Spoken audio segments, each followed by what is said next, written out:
سلیمان تونسوی رحمۃ اللہ علیہ، یہ ان کے ملفوظات ہیں۔ تذکرہ حضرت خواجہ سلیمان تونسوی، اردو ترجمہ نافع السالکین، جو صاحبزادہ محمد حسین للہی نے مرتب کیے ہیں۔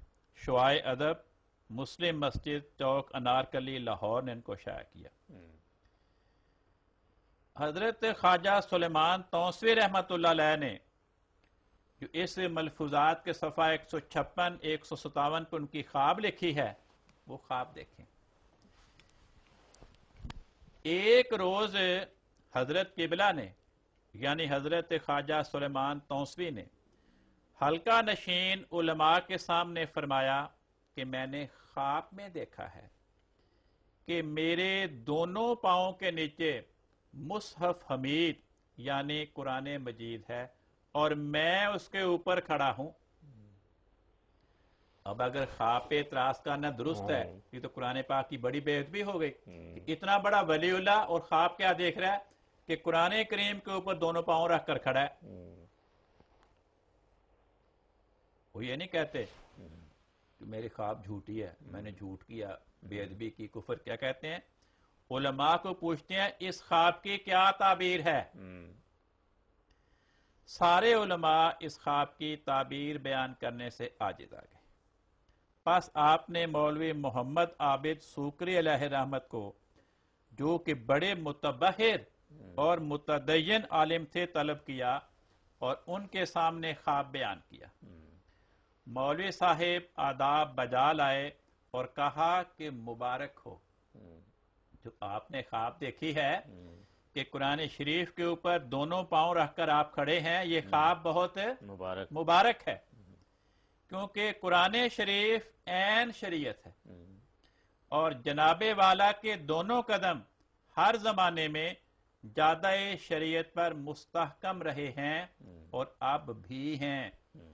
چنانچہ یہ عمدہ تعبیر ہر کسی کے فکر و عقل کے مطابق تھی، لہذا سب کو پسند آئی۔ یہ میرے پاس دیوبندی اور اہل حدیث فرقے والے حضرت سید احمد بریلوی رحمۃ اللہ علیہ جو بالاکوٹ میں شہید ہوئے، یہ دونوں مکتب فکر ان کو 13ویں صدی ہجری کا مجدد تسلیم کرتے ہیں، اور مولانا محمد جعفر تھانی سری انہوں نے حیات سید احمد شہید لکھی ہے، جو نفیس اکیڈمی کراچی نے شائع کی۔ اس کے صفحہ 64 پر ان کے کچھ خواب بیان ہوئے ہیں۔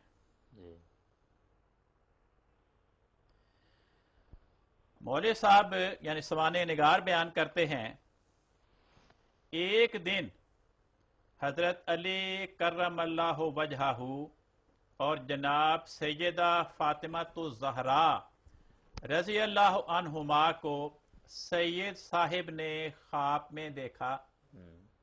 حضرت سید احمد شہید رحمۃ اللہ علیہ نے حضرت علی رضی اللہ عنہ اور حضرت فاطمہ الزہرا کو خواب میں دیکھا۔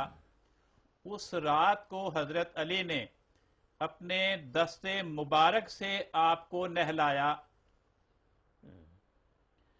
اور حضرت فاطمہ نے ایک لباس اپنے ہاتھ سے آپ کو پہنایا۔ بھئی 1200 سال کا فاصلہ ہے حضرت علی اور حضرت فاطمہ کی وفات اور حضرت سید احمد شہید رحمت اللہ علیہ کی پیدائش کے درمیان، تو بھئی انہوں نے کیسے نہلایا اور حضرت فاطمہ نے کیسے لباس پہنایا اپنے ہاتھوں سے؟ ظاہری واقعات ظاہری حالات کے تو خلاف ہے۔ اس خواب کو یہ نہیں کہتے کہ خواب جھوٹا تھا، کفر تھا، یہ نہیں کہتے۔ کیا کہتے ہیں؟ ان واقعات کے بعد، اس قسم کی خوابیں دیکھنے کے بعد کیا ہوا؟ کمالات طریقہ نبوت کے نہایت آب و تاب کے ساتھ آپ پر جلوہ گر ہونے لگے۔ آپ پر خدا تعالیٰ کے فضلوں کا دروازہ کھل گیا۔ یہ کتاب ہے ارشاد رحمانی و فضل یزدانی، جی اس کتاب کے مصنف ہیں مولانا سید محمد علی صاحب. یہ درویش پریس دہلی سے شائع ہوئی ہے. اس میں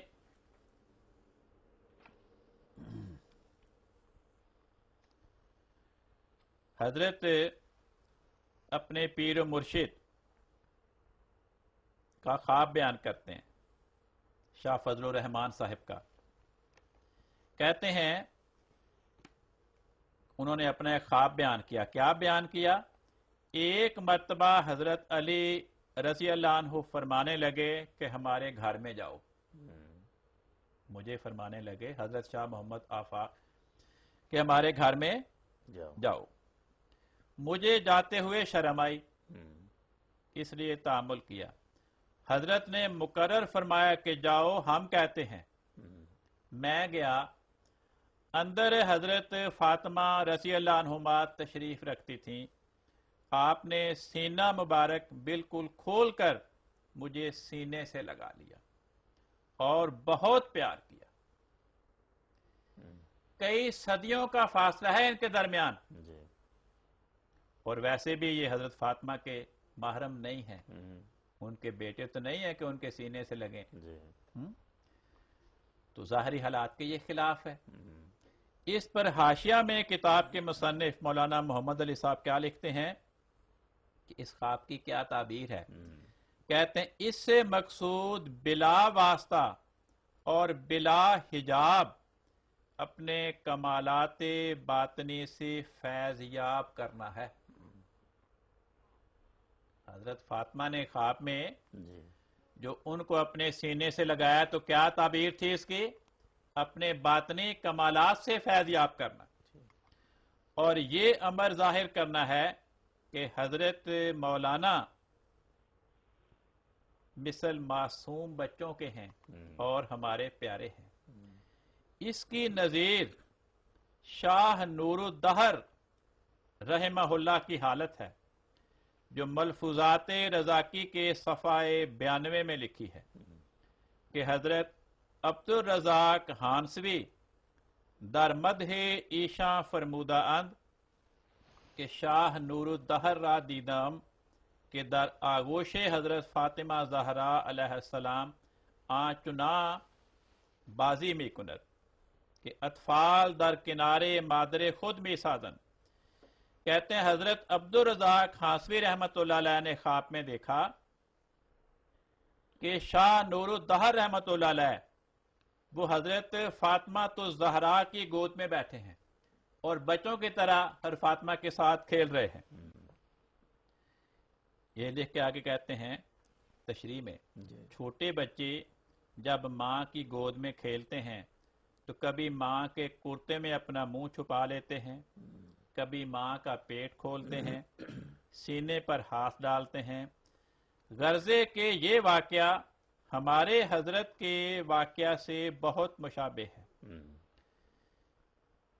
آگے کہتے ہیں یہاں یہ امر بھی خوب یاد رہے کہ اس قسم کے واقعات محض عالم روحانیات سے تعلق رکھتے ہیں.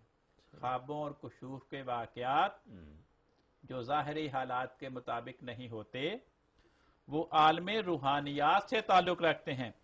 وہاں جسمانی احکام نہیں جاری ہو سکتے بخلاف دنیا اور عالم قیامت کے کہ وہاں جسمانی تعلقات بھی ہیں.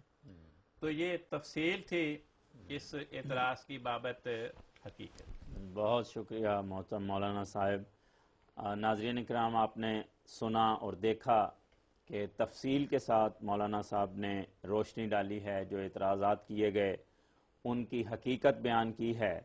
ہماری آخر پہ صرف یہی درخواست ہے کہ حق کو بیان کیا جائے، سچائی سے کام لیا جائے اور جھوٹ سے پرہیز کیا جائے، کیونکہ جھوٹ تمام برائیوں کی جڑ ہے.